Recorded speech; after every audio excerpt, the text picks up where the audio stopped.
자, 그럼 이제 본격적으로 리액트 프로젝트를 한번 시작해 볼까요?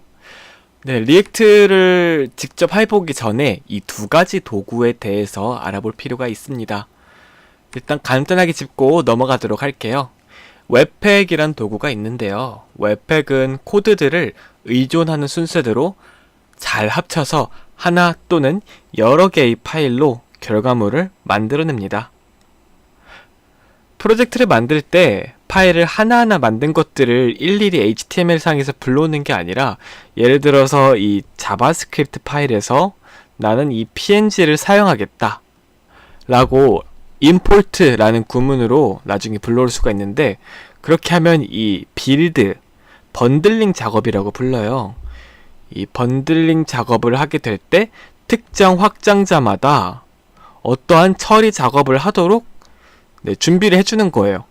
이전에 걸프 같은 걸 사용하신 적이 있다면 조금 비슷한데 훨씬 좋은 그런 겁니다.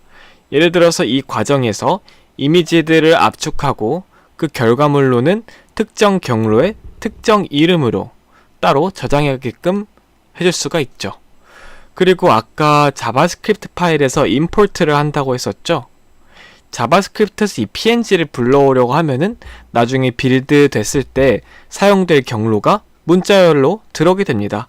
예를 들어서 어떤 자바스크립트에서 png를 불러왔다. 그러면은 불러온 것을 조회하려고 하면은 얘가 실제로 저장된 경로가 문자열로서 받아와지겠죠. 그럼 그거를 뭐 특정 부분에서 보여준다, 이런 식으로 사용할 수가 있겠죠. 그리고 또는 자바스크립트 파일을 여러 개 만들었을 때 이걸 나중에 하나하나 합쳐서 하나의 파일로 만들어줍니다. 하나의 파일로 만들어줘요. 기본적으로는 하나로 만들어주는데 나중에 원한다면 규칙에 따라서 분리시켜 줄 수도 있어요. 추가적으로 우리가 나중에 ES6라고 해서 모던 자바스크립트를 사용할 건데, 원래 일부 새로운 자바스크립트 문법들은 구형 브라우저에서 지원이 안 되거든요. 그래서 새로운 문법을 사용할 수 있게끔 우리가 나중에 바벨이란 걸 사용할 거예요. 그래서 자바스크립트도 변환 과정을 거쳐서 이렇게 빌드를 해주면은 이 자바스크립트 파일이 여러 종류의 브라우저에서 실행이 될 수가 있겠죠. 그리고 스타일의 경우에는 SAS나 혹은 뭐 LESS 같은 걸 사용한다면은 그것도 웹팩에 연동을 시켜가지고 컴파일 시킨 다음에 하나의 CSS 파일 혹은 여러 개가 될 수도 있고, 이 CSS 파일로 변환을 해서 따로 저장을 해주죠. 그럼 나중에 결과적으로는 어떤 HTML 파일에서 요것들을 불러와서 사용할 수 있게끔 자동으로 처리를 해줄 수가 있습니다. 설명이 좀 많았는데 한마디로 정리하자면은, 여러분들이 웹 프로젝트를 만들 때 전체적으로 파일들을 관리해주는 도구라고 이해하시면 되겠습니다. 굉장히 좋은 도구예요. 자, 그리고 바벨에 대해서 알아볼게요. 바벨은요, 자바스크립트 변환 도구입니다. 아까 살짝 언급했었죠? 자바스크립트는요, 계속해서 새로운 문법이 도입되고 있고 계속해서 더 좋아지고 있어요. 하지만 Node.js나 브라우저의 자바스크립트 엔진에서 그 모든 문법을 지원하지는 않습니다.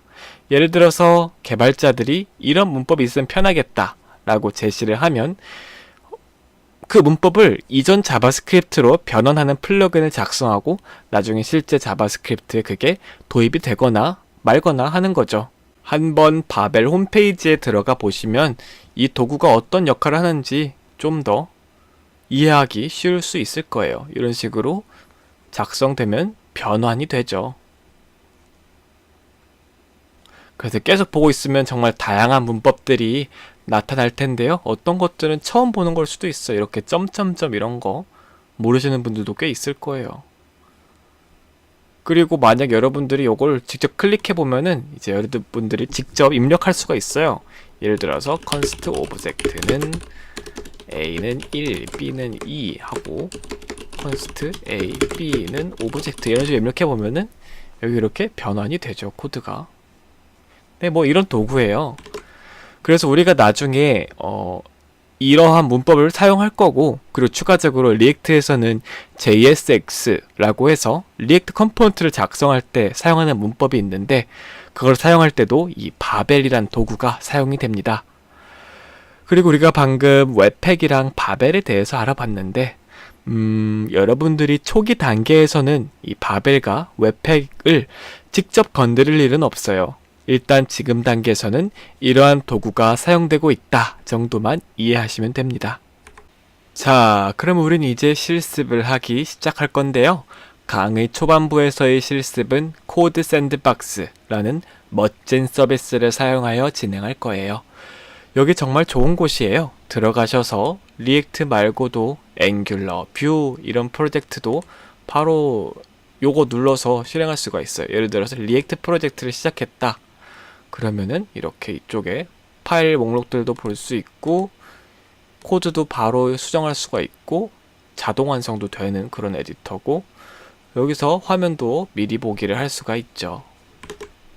홈페이지에서 버튼 눌러서 바로 만든 리액트 프로젝트에서 진행하는 것도 뭐 나쁘지는 않지만, 이 강의에서는 제가 따로 준비해서 저장해 놓은 프로젝트에서부터 시작할게요. 여기 들어오셔서 상단에 있는 포크 버튼이란 게 있는데, 이거 누르시고, 그리고 여러분이 직접 코드 수정해보고 그러시면 돼요.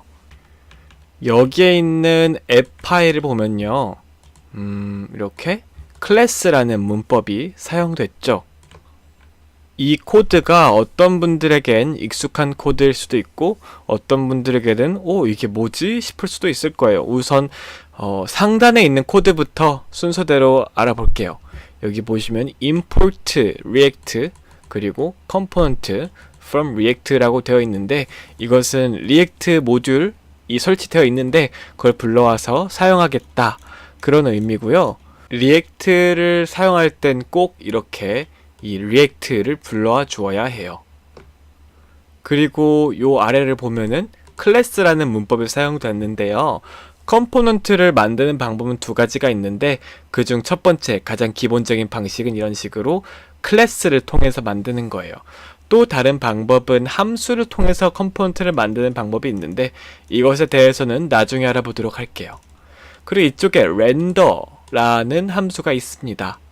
메소드라고 부르시면 되는데요. 이 렌더 메소드에는 꼭 JS 형태의 코드를 리턴을 해줘야 됩니다. 근데 JSX? 그게 뭐지? 싶을 수도 있을 거예요. 자, 그러면은 그거를 다음 강의에서 알아보도록 하겠습니다.